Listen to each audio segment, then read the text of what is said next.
when you equate marriage and children, you want me to get married early because I need to get children. I think that for me, I disagree kidogo. Let us not equate marriage to children because society, like they equated that. That's why unapata, I get married like 2022. Next year, mother-in-law anaanza kuangalia tumbo yangu. Because Hello ladies and gentlemen, and welcome to the Love of Theo channel. My name is Omuse Theo, and today we have very youthful and young people here, our guests today. They are going to introduce themselves, and the still young people, let them introduce. Madam, tuanze with the ladies. Madam, majina. My name is Annette Kingori, a resident of Nakuru, a young person, as you can see. I'm glad to be here today to help discuss whatever we're going to discuss today, to share my thoughts and to learn more from this channel. Thank you so much, Madam Annette. So thank you, and feel free to be here. This is the Love of Theo. Maybe rafiki yetu, the gentleman. My name is Charles Okumu, a resident of Nakuru, and I'm young at heart and also young in another place also. Young and at heart. Young everywhere. That's so wonderful. Thank you so much, and welcome to the Love of Theo. We are going to discuss, and today to our viewers, today's topic is pressure to get married. So most of us we get some pressure outside there, and we don't know what to do. Let's hear from these young people here. They're not couples, but they're just my friends. They're different. They're my friends, yes. So let's hear from them and see how we can help each other in order to solve this issue of pressure. Why is it necessary for pressure to be in, and why is it that pressure is not necessary in our lives, or pressure to get married, to be specific? Okay, maybe the place we are in today, as you can see, this is called Masters 3 Restaurant, a cool place to chill out in Nakuru. It is found in Golden Life Mall. It's along the Nakuru Eldoret Highway, so you can just jump inside there. Hata wako na lift, unapanda pale, unapata kinywaji yako baridi, alafu unaendelea na maisha. So let's start from the gentleman. Is pressure necessary? Yes, as you have said, Yes. pressure is necessary. Pressure is necessary. Yeah, for one to get married. Yes. Thank you so much. So that is you are going to give your points as to why pressure is necessary. Madam, is pressure necessary? Not at all. Marriage is a choice. I decide to get married, or somebody decides to marry.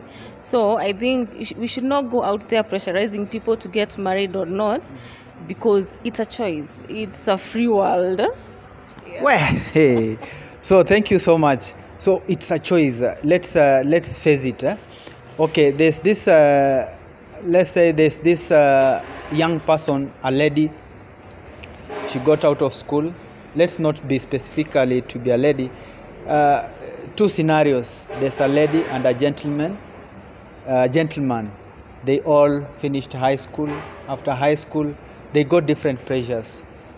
Huyu pale, especially for the lady, pale anapata kwamba the lady, wale wadogo wake wamekuwa married, and also anakuwa na ile inaitwaje, ile pupa ya kuwa married. If my friend there has got married, why not me? Mbona mimi sijaolewa? Na pia kijana pia at the same time it's equally to the young man that kuna ile pupa that's now from the society, and now there's that pressure from outside, from that's within, Yeah. Within that my friend is getting married, niko na mtoto, sina mtoto na ule mwingine ako na mtoto. Is that so wakakuwa that kind of pressure. And also for maybe those ones who are in town here, wakitembea ushago anaulizwa na kina nyanya, kina auntie, mbona hujafanya nini, unakuwa married. So umesema kwamba marriage is necessary. Yeah. Maybe for this person who's ndani yake anaona kwamba marriage is necessary, ama amepata hii pressure, this lady and this young man, let's say rafiki wake amekuwa married, why is it necessary?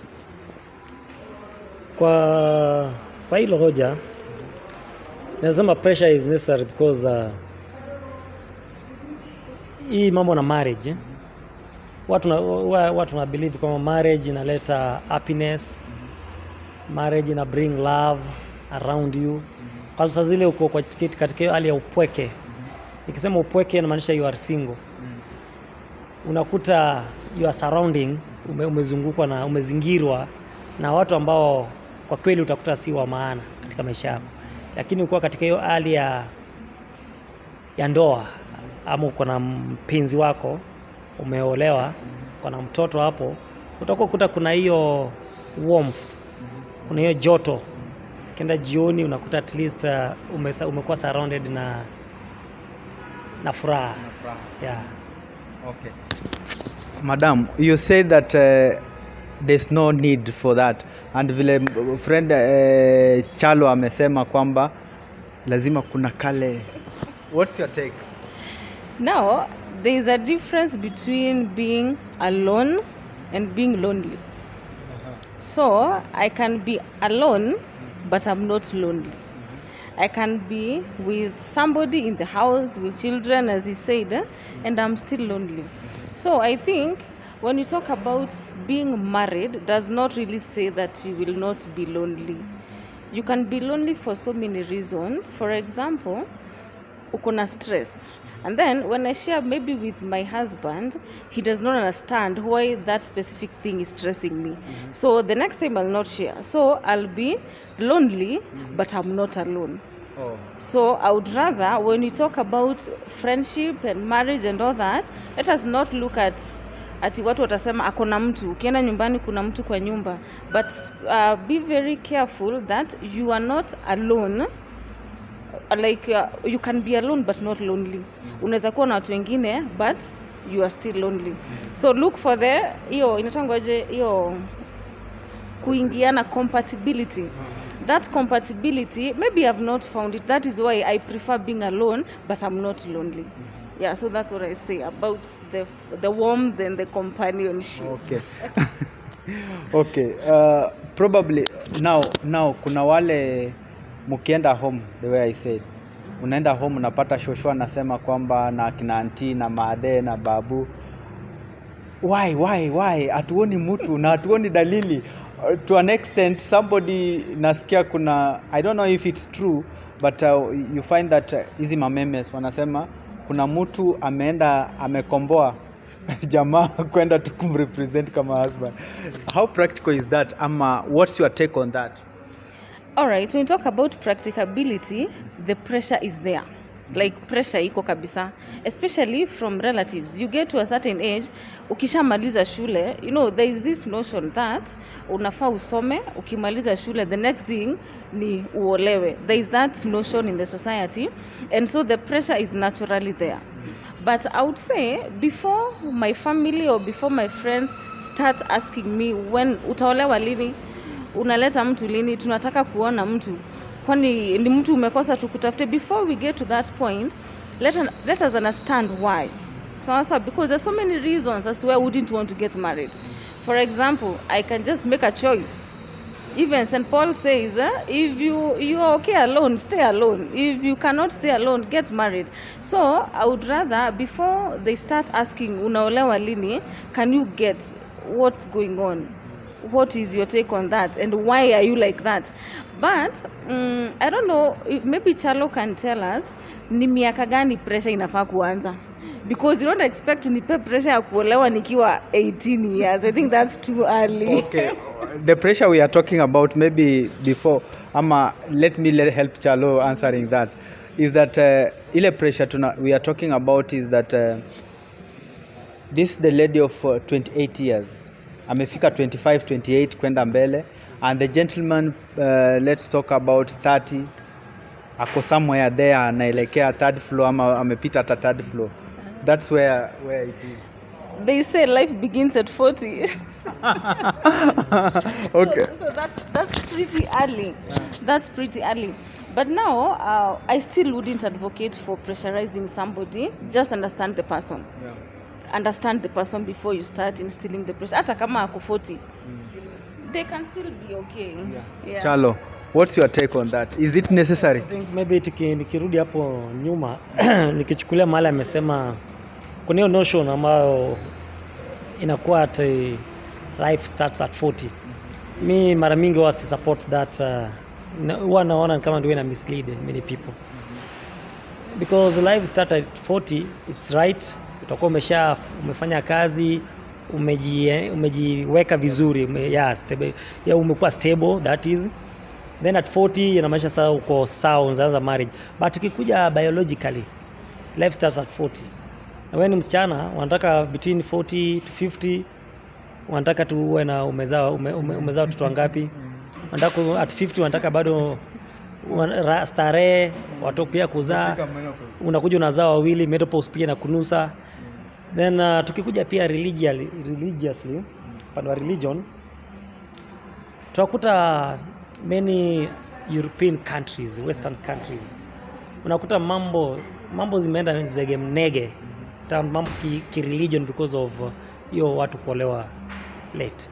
Because me what I know, na vile nimestudy with the European ama Western nations, ladies huko hawaolewangi mapema.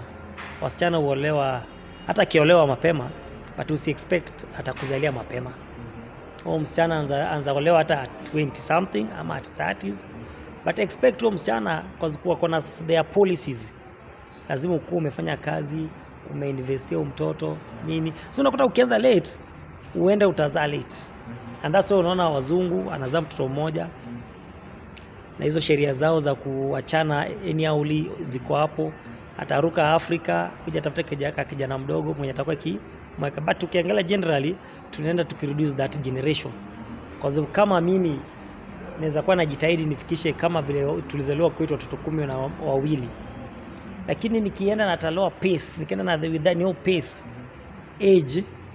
aging haisimami, inaningoja tu mahali. Kuna mahali itafika nitasema hata wasioni haja watoto. Na maybe Mungu amenifanikisha na 2 ama 1. Then napiga pause. Then hiyo kizazi, huo mtoto akienda kombo, inamaanisha kizazi yangu itakuwa imepotea. Yeah, vitu kama hizo ndio watu wasema inafaa at least tuanze mapema. Tukiona mtu umefika certain age na bado hujafikiria, inafaa uwekewe pressure nyuma yako. Pressure nyuma yako mpaka at least ufike hapo. Jambo la pili, nikijipea mimi mwenyewe maybe is it just pressure ama necessary pressure? Unajua kuna ile pressure unasukuma tu but without proper guidelines. No, kuna hiyo necessary pressure inakuanga at vile Anet alisema at 27 28 hapo tunakupea necessary pressure. Lakini ukitana at 30 as a lady, at 30 bado huja make mind. So hapo inatakana ikuwe sasa ni pressure, not unajua sasa no negotiation hapo. Hapo ndio ukikuja kila mara utakukumbusha wewe utakuletea siku gani. Hata ukienda shosho kwa at 80 lakini kwa na wasiwasi na wewe. Nashinda msichana wangu, huyu mjukuu wangu amenaje? Kama ni wazazi zikuface. Wazazi wanatumia nani? Marafiki, mandugu, manini. Na utaona dakika mwisho utajikuta umefanya nini? Umeingia tu kwa system peke yake. Okay. Anet, what Chalo anasema? What's your take on that? Chalo. Now, the moment you bring the issue of children, does it mean that marriage is equal to children? Where are we getting married? We're getting married as much as kuna procreate, kuna pia companionship. And I would really want to talk about this with a lot of passion because you will find somebody is married for 10 years, never had a child. Is that enough reason for me to go and get married again as a man? So when you equate marriage and children, you want me to get married early because I need to get children.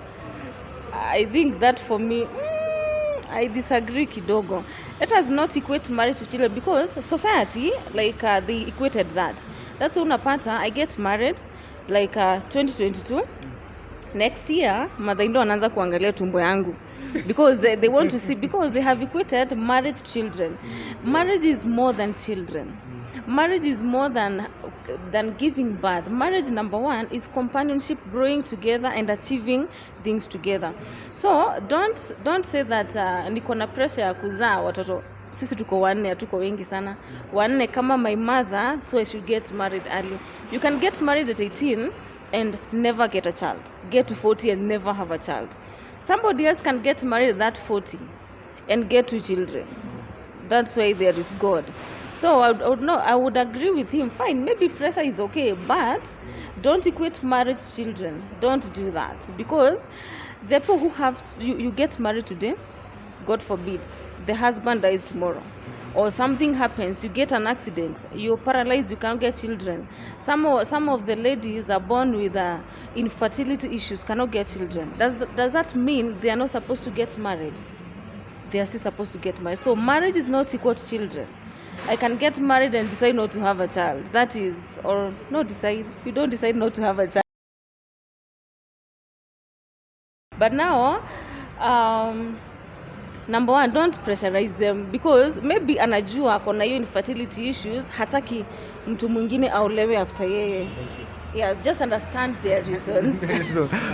Ladies and gentlemen, it's getting hot and hotter here. Okay, so still I'm reminding you that we are chilling in Masters 3 restaurant.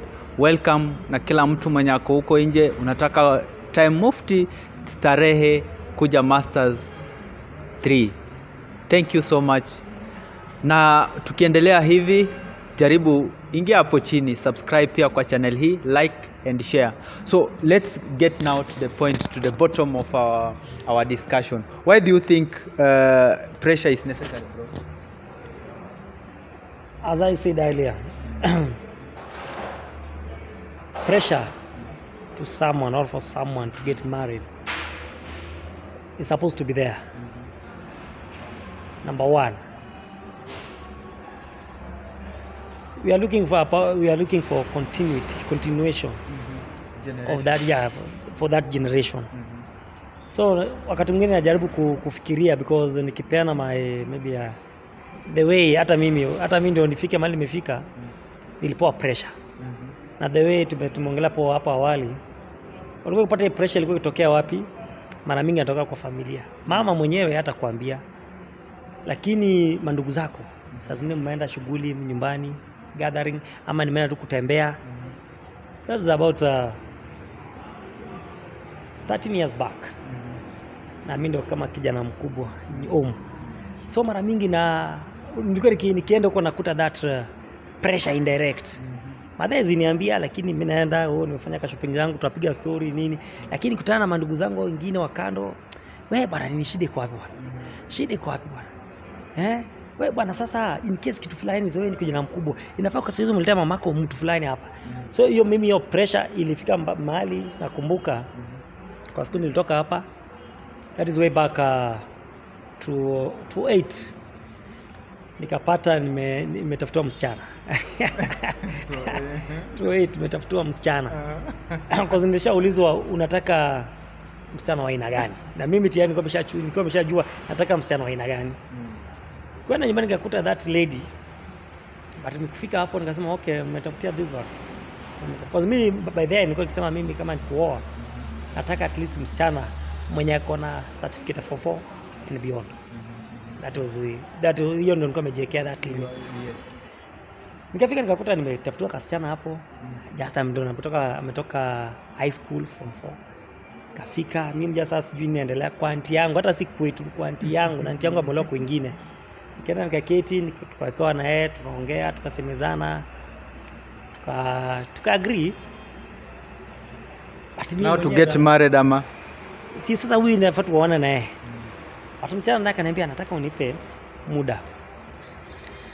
Kwa sababu ndio babangu ana plan nende ni join KMTC. Was it KMTC Kisumu? Kisumu. Akasema that's fine. kama unataka kwenda kuendelea masomo. Nikaona pia amenirelease sama. Kwa hiyo pressure ilikuwa juu. Sababu yeye mwenyewe amesema bado nimwachilie aenda some. Nikasema sawa. Enda class. Tukasikizana hivyo. So after hapo mimi nikarudi Nakuru. And though obviously nili brief my aunt na huyo my cousin, nikamwambia huyu sasa tumeongea naye, so bado nataka tumpeane tukiendelea tu with communication, but anarudi shule na hizo ni vitu muhimu. Msichana mwenye mko empowered na education ni mtu mzuri sana. Hata kama siko zile mila za kitambo za mtu kukuja kukuridhi haizi fall kwake. So that's well and good. Then I came back to Nakuru. So communication ikawa tuna communicate, but hiyo communication inaenda kifed pole paki kafed. Mpaka na namba nikapoteza. 3 years later nikamkumbuka. That is 2011. Ukamkumbuka? Nikamkumbuka tusimanye kwa nimeenda kwa aunti yangu, nikasema yule msichana mwingine nilitoanga hapa. Tukaenda mpaka kwao. Nikakuta kumbe na graduate that year. Ndio yako alikuwa Kisumu. Na mimi sasa pia nilikuwa nimeshafikiria nimepata mwingi, huku tayari nimeshaanza kumove.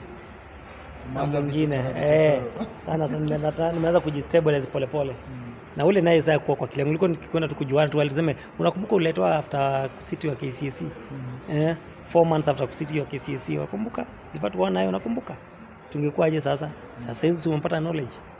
So nikaona that pressure iliniweka on toes, because me by then kwa jaribu kuangalia my peers wenye tuko nao tao mmoja watu wakimbili kwa tulikuwa ni hivyo, ni jamzation, clubbing, nini, kutoka job, AP, starehe, but atufikiri mambo na hiyo continuation ya walini jamaa, hiyo mambo ya familia. So nikaona hiyo pressure iliniweka kwa line. Kwa sababu nikienda nyumbani nakuta young boys, young girls ambao tulikuwa tukiwaangalia wameolewa, wameoa, wanaendelea, sisi tukutu pale tu sisi watu watao.